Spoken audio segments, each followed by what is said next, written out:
My name's Raph Koster, and I'm probably best known for doing MMOs like Ultima Online, Star Wars Galaxies. I lived overseas as a kid. Arcades were really rare, but I loved video games. So I used to port my favorite arcade games to board games, because otherwise I couldn't play them at home. Like this one. It wasn't very successful, marking all the little squares with little bits of paper that blew away. It was pretty fiddly. Eventually it led me to want to make my own games. I branded my little paper game company Super Game, and I would sell copies to other kids during recess. Check it out. This one was so popular in 8th grade that I claimed it was already a classic in Magic Marker.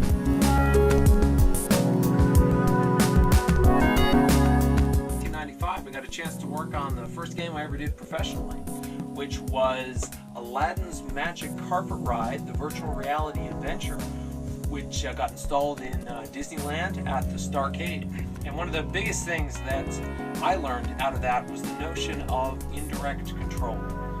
We were constantly up against tensions between trying to make this a movie so that you'd have just a linear story that would go along, and trying to have it be open gameplay, because this was designed for the theme park audience. It had to work for a 5-year-old kid and a grandma and an 18-year-old Doom enthusiast. It had to work for everybody. I mean, finding that balance where people were in total control of what they were doing, but that you would use the visuals in the environment in order to lead them along a certain path.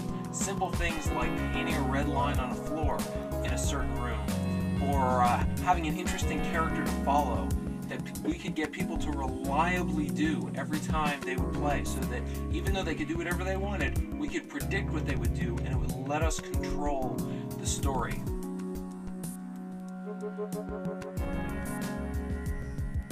Worked on a novel for a couple of years. I didn't know anything about computers, but Fred Wilt and his brother Dave, they did know about computers, and they encouraged me to hire some programmers. And so I went to a local programming for services firm and hired 2 guys as contracted programmers. So in terms of mistakes that I made when we started Sherlock, certainly the biggest one was scope. I thought that I could make 3 of these games in a year, and in fact I built a business plan around that, which was not a good idea. And in fact it turned out that it took me more than a year to write just one of those games. So certainly scope was the first problem. And the second thing was sort of typical of young designers. I made the game very hard, and in particular I made the game hard at the beginning. Designers think that their job is to prove how smart they are, and that's just not the case. The much better experience to give a player is to find that sweet spot between things that are too hard and too easy. If something is too hard, it's frustrating. If something is too easy, it's boring. And so what you want to do is create this series of challenges that start off easy and then kind of get hard, and the player is struggling with it a little bit, but then he gets over that hump, and then it's kind of easy for a while again, and then it starts to get hard again.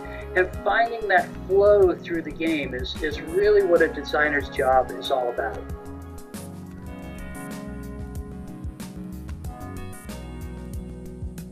I would recommend working extremely hard on your first game, but keep that scope down, right? I had assembled a team at WPI, our alma mater, to build this tour, WPI, build a tour of the campus where you jump on a Segway, and it would take you around a 3D version of the campus.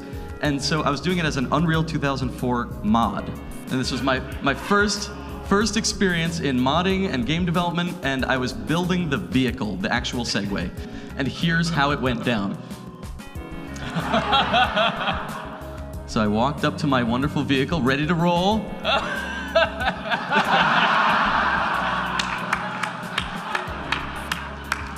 Son of a bitch.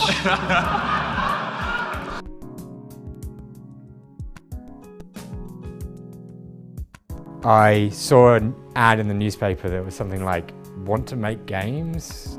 Come see us." And I went to a furniture store in a town near where I lived, and above the furniture store there was a company.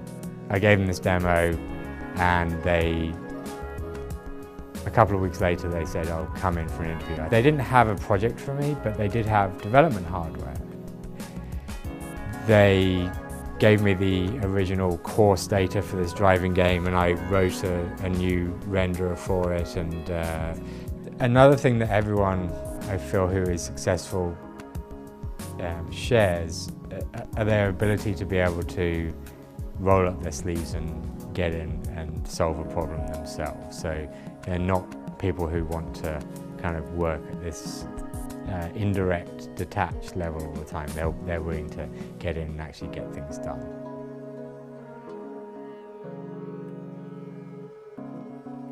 We're just, actually most of these software publishers were in the Bay Area. And Broderbund was one of the 4 big ones in the Bay Area. And so I just kind of showed up on their doorstep one day, I said, hey, I have this game, do you want to see it? And they said, yeah, they were very friendly. That's when I met Lauren, who is the producer on Bungling Bay many, many, many, many years ago. And at that point, Broderbund was like 17 people. They were running out of an old liquor store.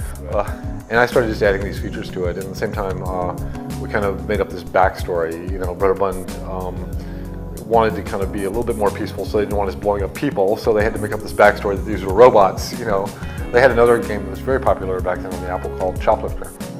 And the villains in that game were called the Bunglings. And so we basically decided to lift, the villains from that game, and basically that's how Bungling Bay became the title. It definitely was kind of a step to SimCity, because the tool that I made to scroll around and build these islands is what became the basis for SimCity after I finished this game. I found that as I was kind of making the islands and the worlds in this game, I was actually having more fun creating these worlds than I was blowing them up. So after I finished Bungling Bay, I kind of took that editor that I'd written just for myself to use and started adding more features to it, and that code base evolved into SimCity.